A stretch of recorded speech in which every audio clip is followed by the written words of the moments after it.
You may be curious if you've followed some of my content about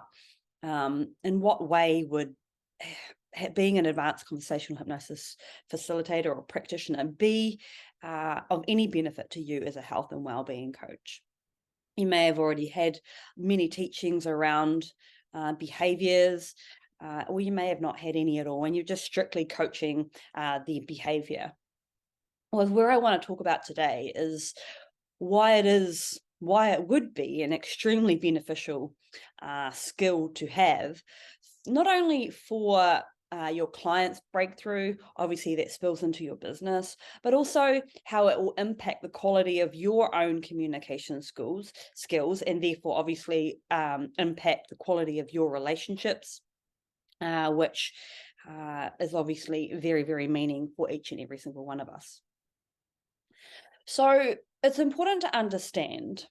and if you haven't followed any of my content already, I speak about this so much, is that whatever is going on for your client, whatever they're consciously talking about in a fast pitter-patter kind of manner, whatever sounds repetitive, like you've obviously gone over this a lot in your head, they've obviously been struggling with this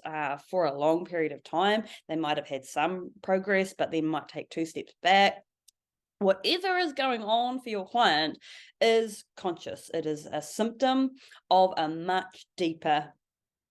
unconscious way of thinking, program protection, that without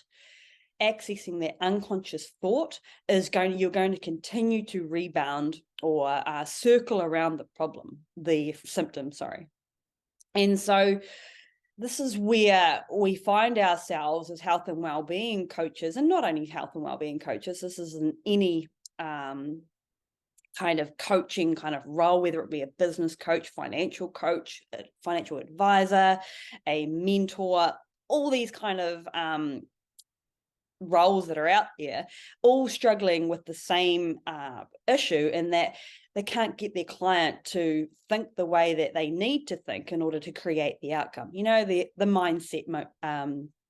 that is important for them to create that outcome that they want. We know as an expertise, as maybe a health and well-being coach in this case, what it takes. It takes being able to get up every day and make the right choices in regards to your health and well-being. It takes awareness about what is going to take you towards that outcome and those kind of things. But the dots in the client's head are not connecting. They're not connecting, maybe not at all, or just connecting really slowly. And there just seems to be a lot of resistance in that pathway for them to create that outcome. And as I mentioned before, constantly falling back on looking for new strategies, falling back on old strategies, falling back on old stories,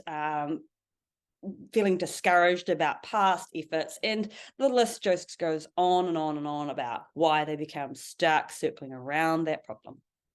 And so your role as an advanced conversational hypnosis practitioner is to be able to wade through all of those experiences so that you can help your client shift that conscious thought out of the way and finally reveal the unconscious thinking, and finally allow the unconscious mind to start thinking again and come up with new strategies to create the outcome that they want. Ultimately, even though you in your right mind believe that your way of thinking or your methodology is the way, or maybe